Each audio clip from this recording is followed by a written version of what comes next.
Sunderlight Productions. Par passion du vélo, Groupama vous invite à découvrir la 2e saison du podcast Face à Face. Partez à la rencontre des femmes et des hommes de l'ombre qui œuvrent au succès de l'équipe cycliste Groupama FDJ et découvrez leurs incroyables anecdotes. Bonne écoute! Bonjour à toutes et à tous, cette saison 2 du podcast Face à Face par Groupama vous ouvre les portes des coulisses du cyclisme. Je vous emmène avec Groupama à la rencontre des hommes et des femmes de l'ombre. Ils construisent les succès et partagent aussi les moments les plus difficiles au plus près des coureurs. Aujourd'hui, je rencontre, tenez-vous bien, le vélo. Et oui, car que serait un cycliste sans son vélo ? Il est l'élément essentiel à la victoire, l'objet d'études, de réflexion, d'admiration et de pression aussi. Et s'il pouvait me parler vraiment aujourd'hui, ce vélo aurait énormément de choses à me dire. C'est pour ça que je compte sur mes 2 invités du jour pour en faire autant. Bonjour Jérémy Roy et bonjour Arnaud Desœuvres, alias Nono. Nono. GG et Nono, aujourd'hui on est bien ou pas ? Jérém. Jérémy, toi tu as fait une belle carrière de cycliste dans cette équipe, justement, près de 15 ans sous le même maillot, ça c'est de la fidélité. On t'a au début de carrière collé l'étiquette de la tête et les jambes, je mets les pliés dans le plat directement puisque tu suivais en parallèle tes études d'ingénieur et tu es désormais donc responsable de développement des partenaires techniques pour l'équipe Groupama FDJ. Et toi Arnaud, tu es assistant technique sur les courses, donc c'est toi qui bichonne les vélos et qui en prend soin de A à Z. On essaye. On essaie, c'est plutôt bien fait. Globalement, les présentations sont faites. Démarrons cet épisode du podcast Face à Face par Groupama avec la première question commune à tous nos invités. Que vous inspire ce bus, messieurs ? Et là, il va y avoir bien sûr 2 ressentis un petit peu différents. Tu commences, Jérémy ? Ouais, moi, c'était ma 2e maison pendant de nombreuses années. Et c'est vrai que c'est tout le temps, c'est symbolique pour moi quand je remets les pieds dans le bus. D'ailleurs, j'ai mis du temps à remonter les marches du bus parce que après ma carrière, voilà, j'ai fait d'autres choses. Et puis après, quand je suis revenu dans l'équipe, c'est tellement symbolique pour moi que j'ai presque du mal à remonter dans le bus et je laisse vraiment cet univers pour les coureurs. Et moi, c'était ma 2e maison parce que c'est vrai que pendant 15 ans, je voyageais à travers le bus, grâce au bus. Je regardais les paysages. Après, on est arrivé sur la course. On s'immerge dans l'atmosphère course. On switch mentalement, en fait. On rentre déjà dans l'atmosphère course. On voit les spectateurs. On voit l'atmosphère du départ. Puis après, bien sûr, il y a la préparation, la mise de la tenue. Donc, voilà, c'est tout un processus, les étapes pour aller jusqu'au départ. Donc, le briefing. Le petit café d'avant-course, et puis la course, et puis une fois que la course est finie, on revient dans ce bus, la douche salvatrice pour décompresser, le débrief entre les coureurs, on se raconte notre course, et puis comme ça, tous les jours, la moitié de l'année. Donc c'était vraiment ma 2e maison, et ouais, c'est vraiment chargé en symboles forts, et puis en vie de groupe aussi, hein, parce que c'est vrai que c'est la course aussi, mais il y a aussi toute la vie, les échanges qu'on avait avec les coureurs, où on parlait de tout et de rien lors des longs transferts. Ouais, on le sent, hein, de toute façon, il y a quelque chose de particulier. Ouais. Arnaud ? Nous, c'est différent. Nous, le bus, on y a moins accès. Hein. Nous, la partie mécanique, c'est plus le camion atelier. On prépare les vélos le soir pour que ça soit opérationnel le lendemain. Donc, le bus, nous, on n'a pas la même vision du bus.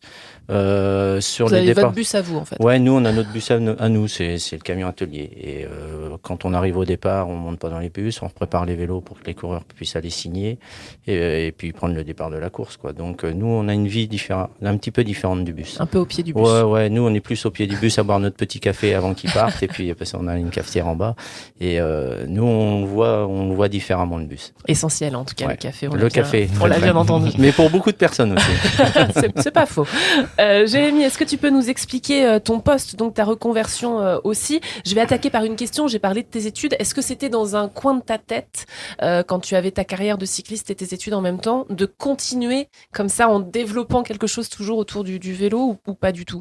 Ça faisait partie d'une des pistes de réflexion, oui, de garder un pied dans le vélo. Après, moi, le domaine du sport en général m'a toujours intéressé. Et c'est vrai que j'ai eu cette opportunité de revenir dans l'équipe avec cette fonction de responsable des partenariats techniques. Donc, c'est vraiment large, hein. Ça ne touche pas que le vélo. Certes, il y a le vélo, les accessoires, les composants.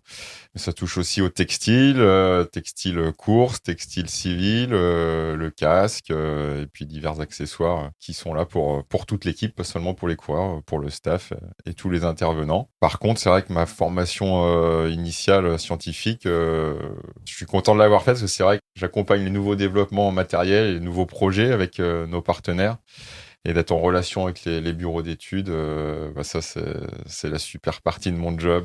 Voir naître des projets, les accompagner, faire des tests terrain, voir des protos, échanger avec les ingénieurs. C'est génial. Et puis, j'échange pas qu'avec eux, j'échange avec les mécaniciens de l'équipe, bien sûr, et les coureurs. Ça, on pourra l'évoquer par la suite sur notre procédé d'optimisation du matériel. Mais voilà, c'est vrai que ça rejoint ma formation initiale. Pour revenir à ce que Jérôme disait, déjà quand il était coureur, il était déjà dans la recherche sur les vélos. Parce qu'on a eu on a fait des petits trucs ensemble, surtout sur ces vélos de chrono. Est-ce que ça veut dire qu'il était un peu embêtant ou pas? Non. Je parle dans la recherche. Il a tout le temps été essayer de toujours améliorer le petit truc, d'optimiser tout le temps. Surtout surtout sur les vélos de chrono, on avait fait une petite machine pour régler les cales. On essayait de mettre des petites choses au point ensemble. Et c'est vrai qu'il a tout le temps eu le truc d'être dans la recherche pour optimiser pour sa performance à lui et essayer d'apporter pour les autres ensuite. Mais c'est vrai qu'il a toujours eu ça dans la tête. Ouais. Médaillé de champion de France, de championnat de France, bien sûr, Jérémy Roy, notamment en contre-la-montre. C'est génial, ça, d'avoir des coureurs comme ça qui... Ah oui. Parce que on n'est pas là que pour leur donner un produit, préparer le vélo. C'est sympa d'avoir le coureur qui s'intéresse à son outil de travail. Et avec les anciens, on avait beaucoup plus ce rapport-là que maintenant. On améliorait avec eux, on en parlait. Tiens, tu peux peut-être faire ça, on peut peut-être faire ça. Que ça, on a moins le contact maintenant parce que tout est fait en amont. C'est dû à l'évolution ? Ouais, c'est l'évolution. L'équipe s'est structurée en recherche et développement. On a maintenant des personnes aussi sur le terrain. Les entraîneurs font aussi le lien avec moi directement ou même les directeurs sportifs. Et puis moi aussi auprès des coureurs. Des fois, je fais des sondages pour chercher ce qu'il y a à optimiser. Ils sont source de propositions, force de propositions. Ils sont plein de bonnes idées, les coureurs aussi. Bon, tout n'est pas réalisable. Il y a quoi dans les idées pas réalisables? Une fusée sur le vélo? Non, c'est quoi l'idée? Un vélo couché, ça a déjà été fait. Mais... Oui, alors on rentre pas dans les règles de l'UCI aussi. Il faut pouvoir rentrer dans les règlements internationaux parce que les standards sont quand même super exigeants. Donc, il faut qu'on arrive à atteindre les limites de ce règlement, mais tout en restant dedans pour optimiser le matériel. Arnaud, je vais revenir à ma question initiale parce que c'était super intéressant d'ouvrir cette parenthèse. Mais est-ce qu'on peut définir une journée type d'un mécano sur un jour de course, par exemple? Le vélo est prêt quand? À quel moment? On va arriver sur le lieu de la course, le vélo est prêt la veille. Le coureur va s'entraîner avec, revient au camion, le vélo est lavé et revérifié. On reprépare tout pour le lendemain. Le lendemain matin, on ouvre le camion, c'est gonflage, charger les voitures pour qu'ils puissent prendre la course tranquille, quoi. Pour que ça se passe au mieux. Pour le départ d'une course, tout est fait la veille. Il y a un vrai rôle pendant la course aussi. Et pendant la course, après, on croise toujours les doigts, c'est qu'il n'y ait pas de problème, qu'on ne sorte pas de la voiture. Le petit truc, c'est le mécanicien, il dort. Oui, le mécanicien, ça lui arrive de dormir. On peut expliquer justement dans la voiture, parce que c'est intéressant ça, mais il y a le directeur sportif donc, qui est devant, deux directeurs sportifs devant, le mécano derrière. Derrière à droite, avec la caisse à outils, les roues, les vélos sur le toit qui ont été chargés. Pourquoi à droite on peut le préciser. Pourquoi tu es à droite? Je vais te dire, je me suis jamais posé la question. Mais c'est parce que la conduite et le sens de la route, c'est à droite. Quand tu vas en Australie, on est un petit peu perturbé. Ouais. On roule à droite, on est à gauche. Du coup, pour dépanner, le corps doit s'arrêter à droite. Et les voitures sont à fil de droite. Et le mécanicien doit ouvrir sa portière à droite pour éviter un éventuel accident. Nono a dit des choses très très intéressantes, à savoir le gonflage notamment, qui intervient que le matin de la course. Que le matin de la course. Voire quelques minutes avant le départ. Des fois, il y a des ajustements de pression selon la météo. Et tout ça. Les vélos sont gonflés. Les vélos de course, vélos de réserve, c'est gonflé le matin sur le lieu de départ. Les pressions sont faites là par rapport au temps qu'il puisse y avoir. Il tombe de la pluie, c'est humide, soleil. Donc, on adapte. Chaque coureur donne sa pression. Et nous, on gonfle les vélos juste avant le départ. Et alors, ils ont quelle relation aujourd'hui avec toi, ces coureurs? On est évidemment dans une confiance, j'imagine, XXL. Est-ce qu'ils sont obsédés par leur vélo, par le fait que tout doit être comme vous l'avez décidé ou comme lui l'a décidé? Non, c'est un outil de travail. Il faut que ça soit performant à 100%. Donc, nous, on fait notre maximum sur les positions, sur les pressions, sur les lubrifiants qu'on va mettre sur les chaînes pour tout optimiser, pour que ça soit au plus performant possible. Je vais revenir à ce que je disais tout à l'heure. On a un petit peu moins le rapport maintenant avec les coureurs qu'on avait à l'ancien Je vais pas faire le vieux. Mais là, 15 ans en arrière, on avait plus le dialogue avec le coureur. Maintenant, c'est fait différemment. On optimise, c'est par les entraîneurs, c'est par Jérém, les produits qu'on va avoir. On fait des tests de produits, on fait des tests de plein de choses pour tout le temps optimiser, aller au mieux. C'est quand même vous qui le mettez en place. C'est nous qui le mettons en place. C'est nous qui le mettons en place. On a des procédures à respecter pour mettre l'huile. On peut pas faire. On fait. C'est vraiment on tombe dans le spécifique. Alors, la petite distance qui s'est installée a une explication aussi, parce que c'est vrai que maintenant les logements, par exemple, après les arrivées de course, sont un peu plus loin. Les transferts sont un peu plus longs en bus, et souvent les vélos, ils partent directement en voiture, sur la voiture du directeur sportif, directement à l'hôtel, ce qui fait que les mécaniciens peuvent attaquer le nettoyage, l'entretien directement. Et en fait, le coureur dans le bus, via l'entraîneur ou via un directeur sportif, va dire s'il y a des choses qui n'ont pas été sur son vélo ou des choses à revoir et qui sont transmises direct. Ou un besoin pour le lendemain, changer de braquet. Changer de braquet, par exemple. Et du coup, l'info est transmise directement au mécanicien. Qui travaille avant même l'arrivée du coureur. Et en fait, le coureur, il est là, il fait confiance à 100% au mécanicien. Il leur témoigne pas. Malheureusement, je pense qu'il y a un petit manque de ça commence à revenir un petit peu, oui. Mais c'est vrai que le coureur, il confie 100% de sa sécurité auprès des mains du mécanicien. Le vélo, c'est son outil de travail, certes, mais c'est aussi son outil sur lequel il va rouler à 70 km/h, il va descendre l'école à 100 km/h. Il a confiance au travail du mécanicien. La différence qu'on a, c'est que l'époque où il y avait Jérémy, il y avait problème, c'est le coureur qui venait voir le mécanicien. Que maintenant, par rapport à ce que Jérémy disait, les transports sont plus longs, nous on commence le travail, c'est fait directement dans le bus. Donc on voit beaucoup moins le coureur. Il y a beaucoup plus de choses qui sont mises en place et tout, donc puis il faut récupérer, ça va de plus en plus vite, donc ça on le comprend. Mais nous on avait plus le rapport avec le coureur parce que c'est le coureur. Ça n'allait pas, on savait que le coureur ne venait pas, le vélo il n'y a rien à faire. Par contre, tu passais, il te disait tiens, tu peux regarder le 11 normes, toc, on regardait. Que maintenant, c'est fait sur papier. Donc on a un petit peu moins de rapport avec le coureur. Sur un grand tour, on voit pas les coureurs. On les voit le matin quand on leur donne le vélo, puis après on les voit passer, ils vont à l'hôtel. C'est vrai que ça peut paraître incroyable, mais c'est vrai qu'il y a des fois, vous ne voyez pas du tout. On voit pas les coureurs. Et pourtant, quel rôle très très important. Et justement, ce travail de dingue, moi j'aimerais bien que tu essaies de me l'expliquer, quoi. C'est-à-dire, ça se joue au millimètre. Comment est-ce qu'on est sûr qu'on a absolument tout bien fait? Tu parlais de processus tout à l'heure, de choses à suivre, mais comment est-ce que toi, avec les expériences, t'es sûr que quand tu laisses le vélo, t'as tout bien fait? T'es pas sûr. Hamilton, il prend sa voiture, au dernier tour, il pète le moteur, il a pété le moteur, il n'a pas gagné. Ça reste de la mécanique. Pour une anecdote, l'année où vous vous rappelez, on était, toi, t'étais sur le tour, l'année des pavés avec Thibaut, vélo tout neuf. Dernier secteur pavé, il y a une batterie qui a lâché. Tout était fait à 150%. Et le vélo, il s'est arrêté. On a une batterie pour pouvoir changer les vitesses électriques, et la batterie a lâché. Et tu sais pas pourquoi.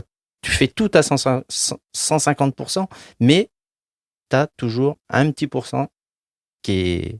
Tu sais pas. Donc on est entre parfois frustration, parfois beaucoup de responsabilités, j'imagine du stress aussi sans cesse. Ça va faire 24 ans, 25 ans que je fais ce boulot. Tu montes dans la voiture, t'es stressé.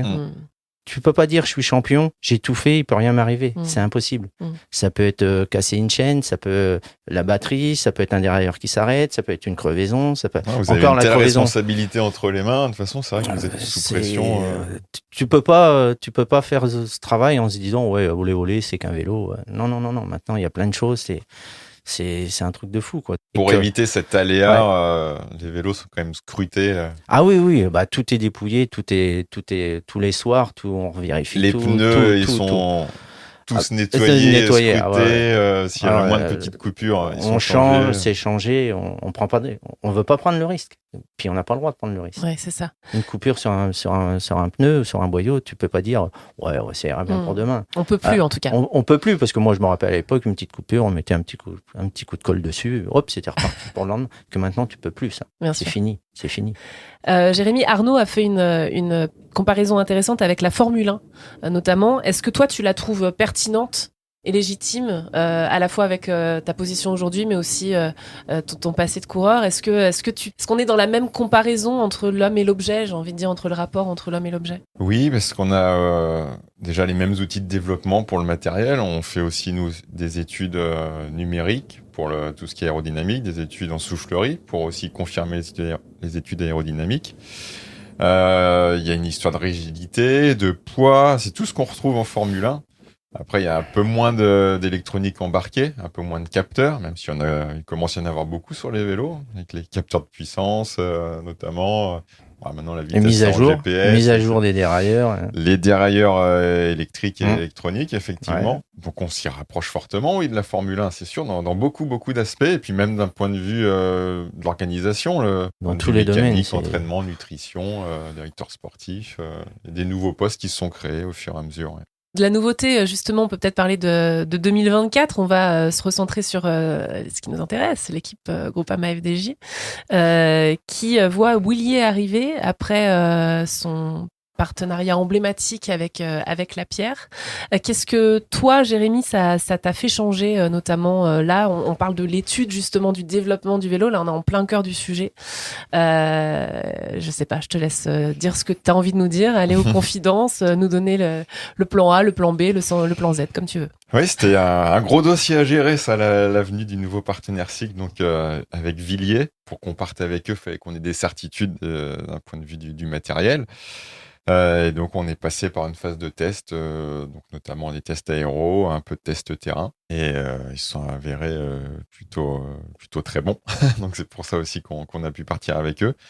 Mais il fallait aussi qu'on anticipe l'avenir et on voulait être sûr que Villiers pouvait nous accompagner dans les futurs développements, en collaboration avec nous. Ça, c'est quand même dans l'ADN de l'équipe. On aime bien être impliqué dans tous les développements, être associé et pouvoir soumettre nos idées. Et c'est vrai que là-dessus, l'équipe Groupama FDJ, avec tous les partenaires, on est là pour aider à développer le matériel, à faire des feedbacks, des retours d'expérience auprès des marques et accompagner. Et puis c'est mon rôle aussi d'être là pour faire le lien et le lien. Et du coup, avec Villiers, on travaille déjà sur un futur projet de vélo. Génial. Donc c'est génial. Ça en fait des choses. Ça en fait. Et justement, le rapport avec les coureurs, peut-être aussi, comment ça se passe comme ça, parce que c'est un énorme changement. C'est pas là, on parle pas d'un petit changement, on parle d'un énorme changement. Bah, pas que pour les coureurs, hein, pour les mécaniciens oui, aussi. Fallait qu'ils s'adaptent à du nouveau matériel, des nouvelles façons de recevoir déjà les cadres. Parce que faut savoir que nous, on a un partenaire pour chaque composant du vélo. Oui. Ouais. Donc le cadre, le groupe, la selle, le guidon, les pneus, combo. les guidons. Du coup, les mécaniciens sont en charge d'assembler tout de A à Z. Du coup, c'était un nouveau procédé à eux, de nouvelles choses à apprendre, non, mais à maîtriser. Et puis, pour les coureurs, oui, il faut aussi les rassurer d'un point de vue performance avant tout et fiabilité du vélo. Donc, c'est chose qui a déjà commencé à être faite et puis c'est entériné après au stage d'hiver quand on peut voir tous les coureurs en même temps parce que les coureurs ont pu faire leur premier essai matériel au mois d'octobre quand on rassemble sur une semaine. Les coureurs viennent quelques jours pour faire les essayages de tenue, les essayages du vélo, les ajustements biomécaniques. Et puis après, à Calpé, en décembre, les coureurs sont tous réunis cette fois-ci au même moment pendant tout le stage. Et là, ça permet de faire un exposé auprès de tous les coureurs sur le matériel, sur des projets en cours. Et ça permet d'exposer aussi sur la fiabilité et la performance du vélo et des vélos Villiers. Et Arnaud, qu'est-ce qu'on fait? J'imagine qu'il y a des empreintes depuis 20 ans. 21 ans. 21 ans, voilà. Il y a des empreintes sur les mains qui sont bien fixées. Là, il faut tout rechanger, en fait.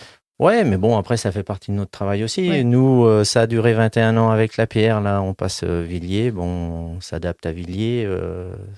Chez nous, comme disait Jérémy, on est toujours sur le long terme. Il y a certaines équipes, tous les 2 ans, ça change de matériel. Pour eux, c'est de plus en plus compliqué, quoi.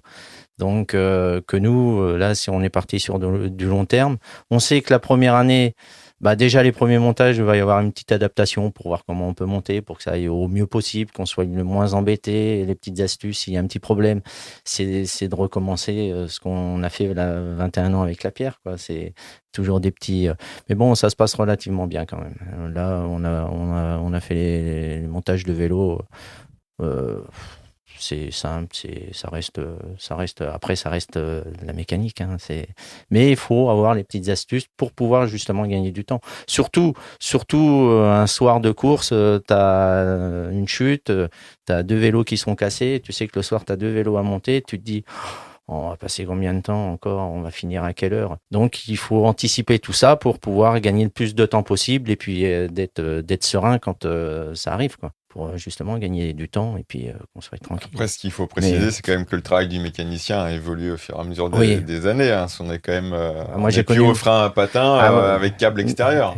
Mécanique, les vitesses mécaniques, j'ai connu. Hein. Que maintenant, quand je me rappelle les premiers dérailleurs électriques sont arrivés chez Shimano, on était à une Vuelta et on avait 2 coureurs. Il y avait Jérémy Roy et puis Youssi. On nous a dit, avant de partir, faut monter des vélos en électrique. Comment? Oui, faut le changement de vitesse, ça va être. Et là, par contre, t'es perdu. T'es perdu. Faut s'adapter tout de suite, en fait. Tout de suite. Nous, le truc, c'est dès qu'il y a un produit nouveau, parce qu'on n'a pas de formation. Oui. On reçoit des revues, on lit, c'est comme ça, c'est comme ça. Et après, c'est à nous de trouver la solution pour aller au plus simple et puis que ça fonctionne, quoi. Tu fais du vélo, toi? Un petit peu. Ouais. Un petit peu. Ça t'aide ou pas du tout, ça? Non. Non, parce que je fais du vélo pour mon plaisir. Ouais. Mais la partie mécanique, c'est quand même quelque chose t'en apprends tous les jours. Puis les dernières évolutions, c'est quand même le passage au frein à disque. À disque, oui, qu'on a fait. Ouais. Il a fallu se mettre à l'hydraulique. À l'hydraulique, faire les purges, qu'il n'y ait pas de bulles. Et puis le passage des gaines ou des durites, maintenant, ont tout intégré dans les guidons. Il n'y a plus une gaine qui ressort. Et ça c'est pareil, c'est un coup de patte à maîtriser de la part des mécaniciens. Donc, il y a beau avoir des tutos mis en place par nos partenaires, la pratique est irremplaçable. Et voilà, ils arrivent à acquérir de l'expérience et une maîtrise assez rapidement. Donc chapeau à eux. Je voudrais qu'on resserre l'entonnoir, messieurs, parce que justement, on a balayé complètement ces problématiques. Je voudrais qu'on rentre vraiment dans le fond du sujet pour que nos auditeurs aujourd'hui comprennent à quel point vous avez quand même tous les deux un rôle absolument essentiel. Et c'est un coureur qui va en parler d'ailleurs. On parlait de contre-la-montre, Jérémy. Il y a Stefan Kung également dans l'effectif de l'équipe Groupama FDJ. Cet extrait date de 2022, année où il a été et vice-champion du monde et vice-champion d'Europe de contre-la-montre. Écoutez ce qu'il raconte sur le vélo, sur le développement, sur son rapport, lui, de coureur cycliste avec le vélo. C'est extrêmement intéressant. Ça en dit long sur vos 2 rôles à tous les 2. L'objectif, c'est d'avoir un pas en avance sur les autres. Ça, c'est clair. Mais oui, tu peux jamais te reposer. Dès que tu arrêtes de travailler, les autres vont se rapprocher de toi ou te doubler et te laisser derrière. Donc, tu dois tout le temps évaluer, réévaluer. Il y a des réglementations qui changent aussi sur une année à l'autre. Il y a l'évolution technologique. On a beaucoup parlé de tubeless qui est arrivé. Il y a aussi sur les freins avec les freins à disque. Il y a eu beaucoup d'évolutions. Là, c'est ma 9e année dans les rangs professionnels. Et en fait, je garde un vélo de chaque année de ma carrière. Et de temps en temps, quand je revois tous les vélos, et tu vois l'évolution, c'est que en 9 ans, mais c'est incroyable l'évolution qui a été faite. C'est à la fois intéressant, mais aussi tu n'arrêtes jamais de travailler en fait. Parce que tu n'as jamais trouvé le maximum. Tu es tout le temps en recherche.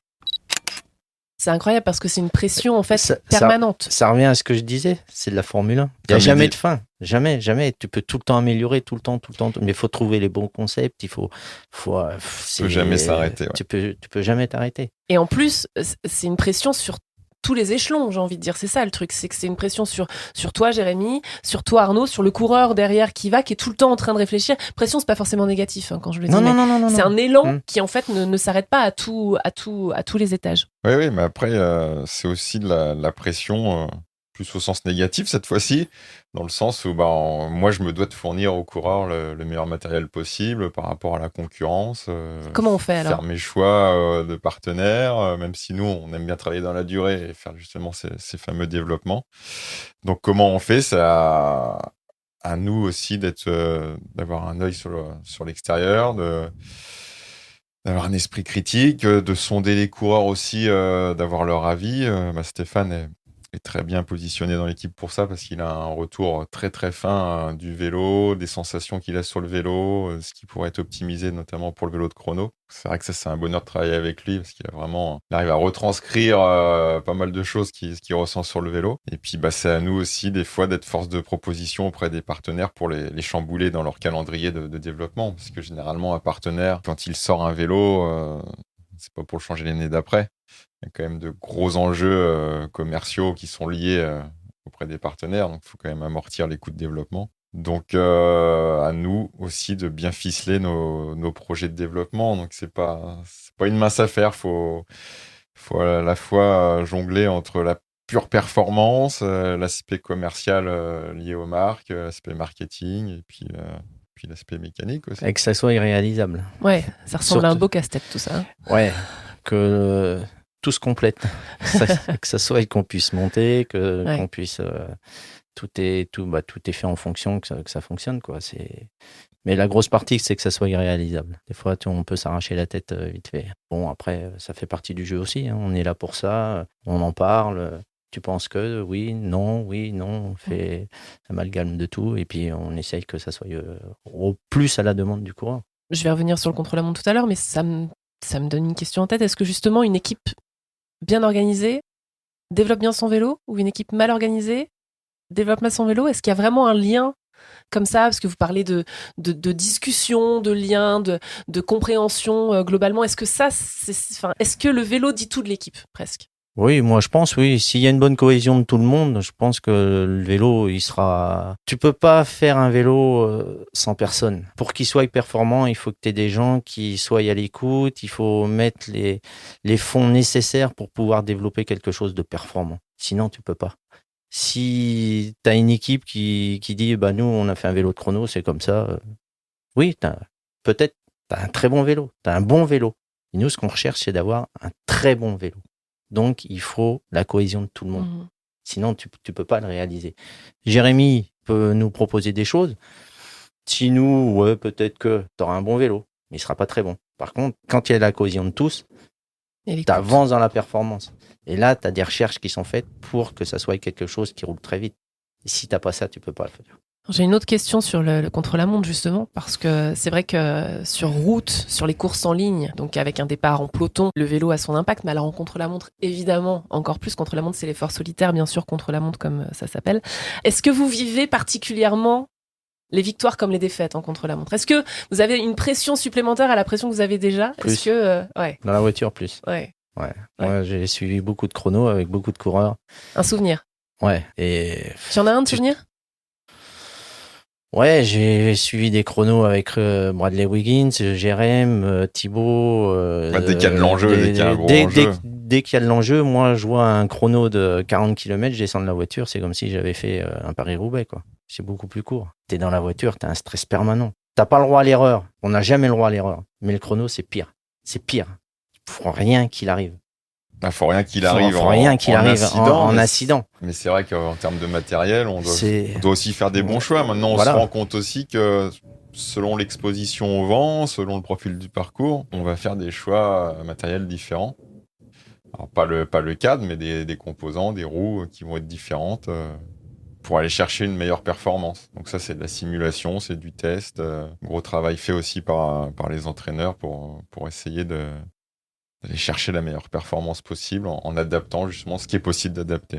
On a une deuxième archive qui est un petit peu plus récente que celle de Stéphane, mais qui date d'il y a quelques mois à peine. Et si tu tournes la tête, Arnaud, tu vas comprendre de quoi je parle.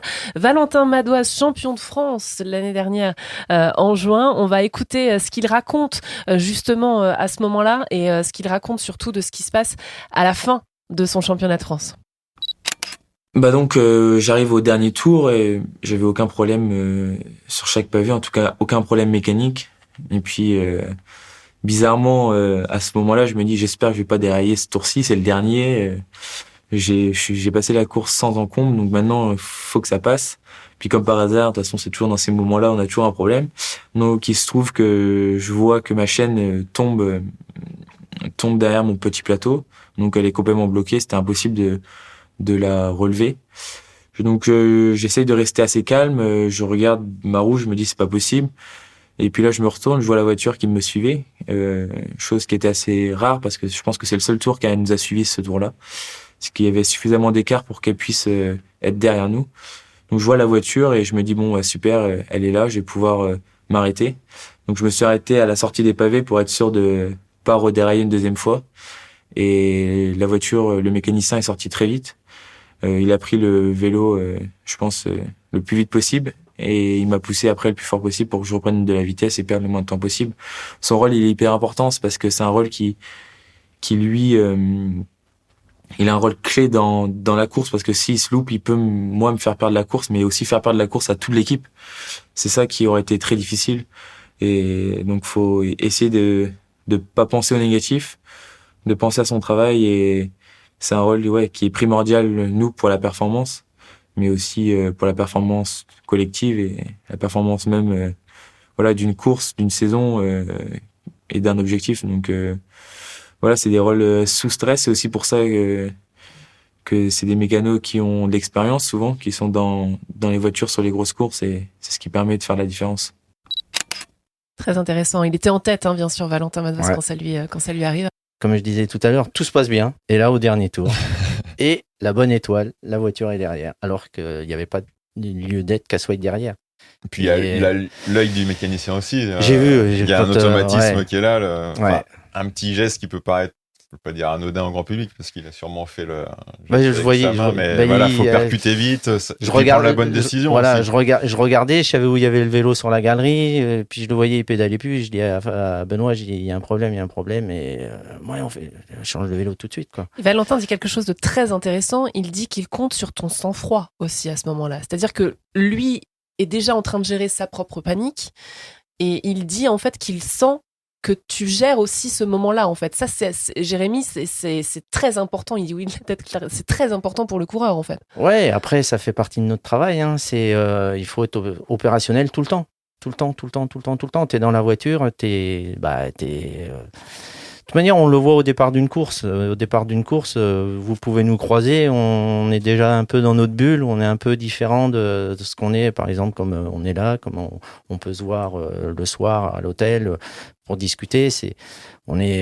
Faut qu'on soit performant, t'as pas le droit à l'erreur, quoi. Un détail important soulevé par Nono, faut savoir où est le vélo du coureur sur la galerie. Parce que bien sûr, il n'y a pas les mêmes tailles. Chaque vélo a une taille différente selon les spécificités. Et puis après, la galerie est chargée suivant les leaders qu'on a. Il y a 8 vélos. On a une feuille avec l'emplacement des vélos, savoir où ils sont pour justement perdre le moins de temps possible. Ça fait partie de l'évolution, quoi. On en revient à la Formule 1.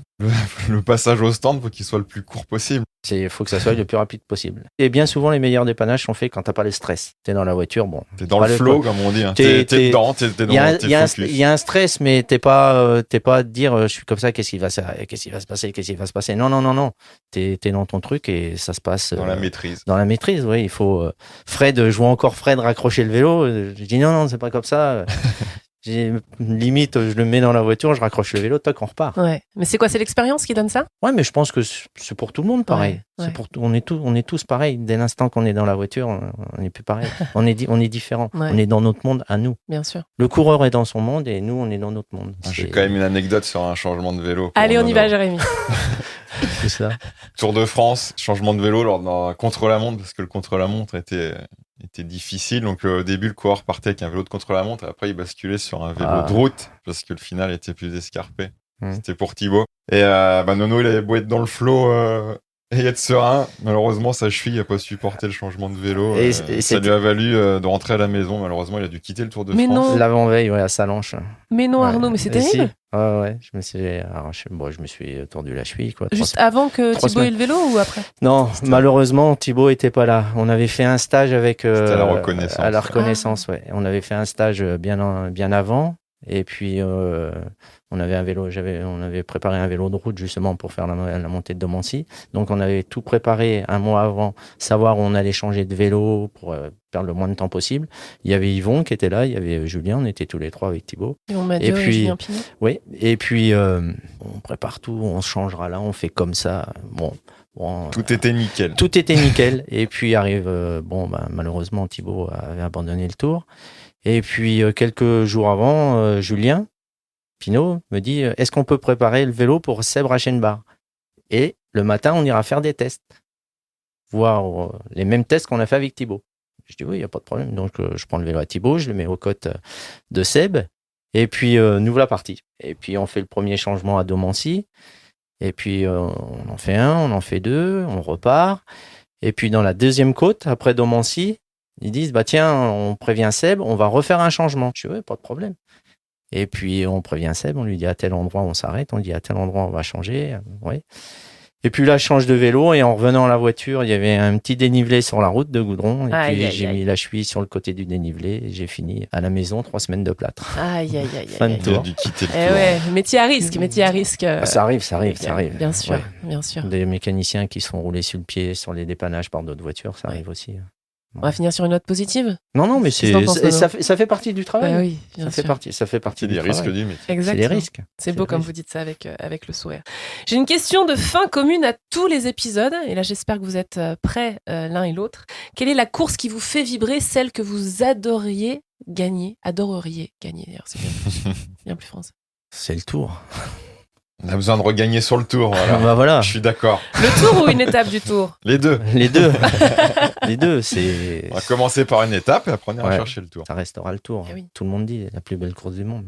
On est passionné de cyclisme de toute façon, donc Voilà. on aime tout et on aime aussi le Tour de France. Merci beaucoup Jérémy Roy et merci beaucoup Arnaud Desœuvres également pour ce podcast de Face à Face par Groupama la saison 2, les hommes de l'ombre donc, et on a bien compris à quel point vous étiez tous très importants. Merci à tous les deux. Merci. Par passion du vélo, Groupama vous a présenté Face à Face. Groupama, acteur majeur du cyclisme, accompagne l'ensemble des pratiquants, des professionnels aux amateurs en passant par tous les cyclistes du quotidien. Retrouvez les engagements vélo de Groupama sur les réseaux sociaux et sur groupama.fr.